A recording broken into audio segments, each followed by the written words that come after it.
Hi Circuit Riders, welcome to Minnesota. We are outside of Minneapolis at a RV park called Dakotah Meadows RV Park, which is actually run by the Mystic Lake Casino, which is right behind it. And we went walking around in the casino last night. Really beautiful lobby and a nice walk around in there. And we were a little bit shocked when we came into this RV park because it's very suburban and super nice and new, and like we feel like we haven't been in this kind of campground for several weeks. When we left Florida, since we left Florida, we've been at a couple thousand trails, and then we were at our friend's house, and then we were at some rustic kind of campgrounds in Manitoba and Saskatchewan, and it was just very dry and dusty up there. Our RV is covered with dust, our truck is, and so when we got here we were like, oh, it's nice and clean and it's new. So it's a little bit funny because it's only been like 3 weeks, but it feels like a lot longer. So anyway, we're here in Minneapolis for the week because Jason's got some work travel to do. He's going to be flying out to Canada from here tomorrow. And then when he comes back, he's got another work seminar kind of thing to do for a couple days here in Minneapolis. So that's why we're parked here for a while. We probably will not do very much sightseeing here because we have been here several times, especially Jason. He comes here all the time for work. And so we were kind of like, what is there left to do? But while he's gone, I'll take you around and show you some sights in downtown Minneapolis. All right. See you in a couple days. Godspeed.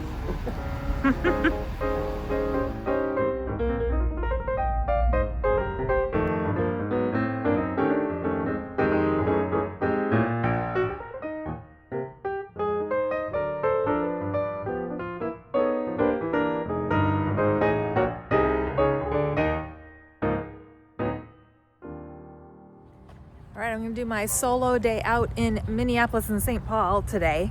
It's a beautiful Saturday afternoon. My first stop is going to be at the Minnesota Capitol building here in St. Paul. Now, you might know that St. Paul and Minneapolis are called the Twin Cities. They are right next to each other, and even though Minneapolis is much larger, St. Paul is actually the capital of the state. They are separated by the Mississippi River, and much different feels. Minneapolis feels like a bigger city, much more of a downtown city area and lots of neighborhoods and shopping. And then St. Paul, I haven't explored the whole thing, but it feels much more like government buildings. University is here, and capital city type stuff, more so than Minneapolis. Here's the Capitol building. Now I know we've done a lot of Capitol buildings lately because we've been moving fast through states and provinces. So I'm sorry if you're getting a little tired of this, but I just want to duck in here and see, because I often think like, do I need to see another Capitol building? And then I'm always surprised by what's in there. It's always a nice experience.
What I'm most struck by in here is the color. There's so many colorful painted panels on the walls. The marble columns are huge and lots of different colors in them. And also the ceilings, even downstairs in the entryway lobby, the ceilings are very ornately painted.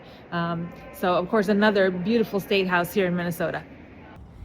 And then I noticed coming out of the Capitol building that straight down the street is another domed building, the Cathedral of St. Paul. So it's a really beautiful juxtaposition here of the two domed buildings. And I'm parked down here, so I'm just gonna walk down to the cathedral and see if I can see it there as well.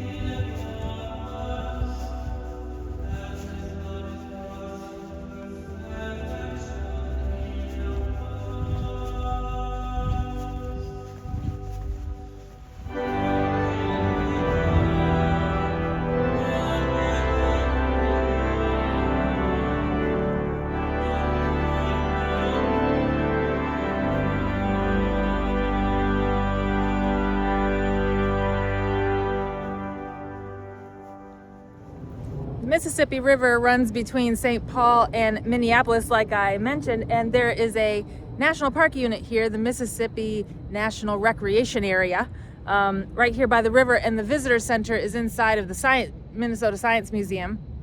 The Science Museum is not free, but the visitor center is, so let's see what's in there.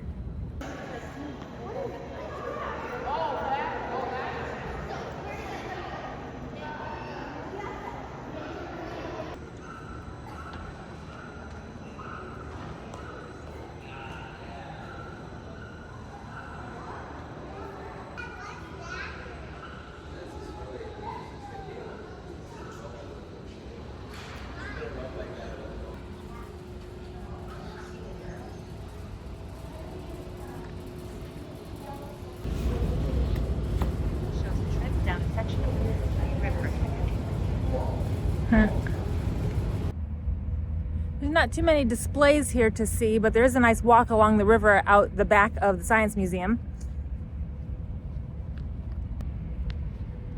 The headwaters of the Mississippi River are in northwest Minnesota in Lake Itasca, and that's about 200 miles north of here.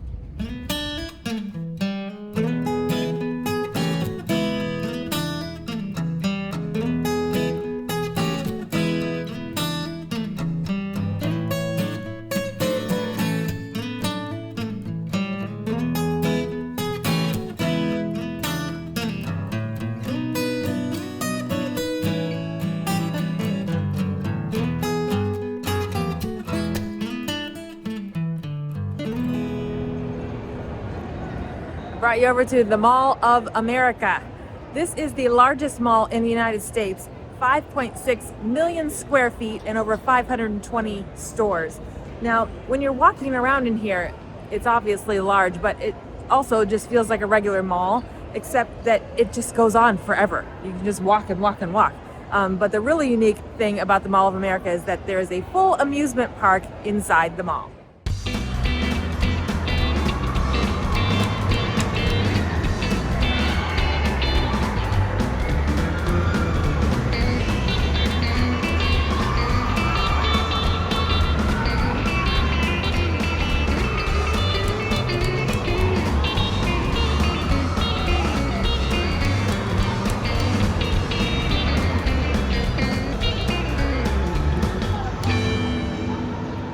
But I'm not going to spend too much time in here because we are only 7 minutes away from the Minneapolis airport, and it is time to go pick up Jason.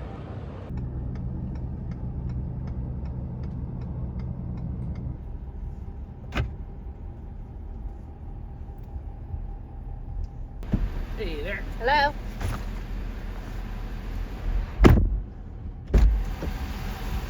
Let's go. So I asked my friends who used to live in Minneapolis where would be some good bakeries or somewhere to go to get some good snacks. And they said you have to go to Jim's Apple Farm, otherwise known as Minnesota's largest candy store. So here we are. It's quite the local spot to be. And it's only open during the summertime. They just opened a couple weeks ago. So we're excited to check it out. Now I told Jason all the things I was gonna do in Minneapolis while he was gone on his trip, and he said, okay, but save the candy store till I get back. So this is the thing he wants to do in Minneapolis.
Just driving through Minneapolis on my way to drop Jason off at his next event. He's staying at a hotel in downtown Minneapolis for the next couple of days. And on our way in, we stopped by a couple different sites. This music wall mural, it was really cool. It's very, very large.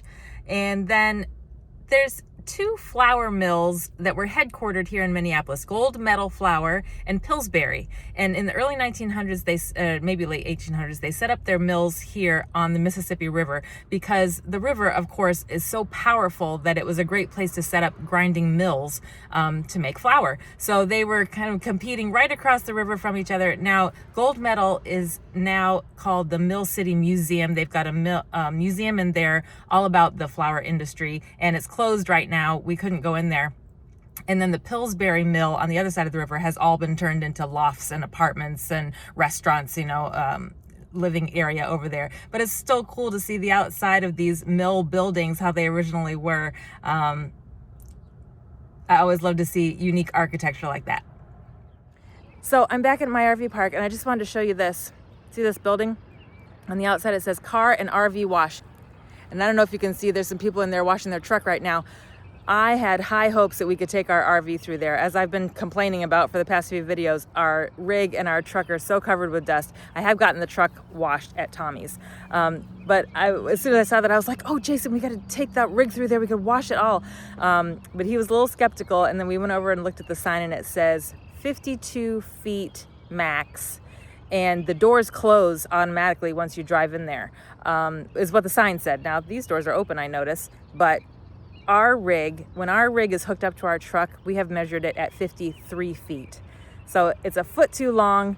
We didn't want to get stuck with those doors. And, we would have had to hook up the whole truck and RV and make time to do that.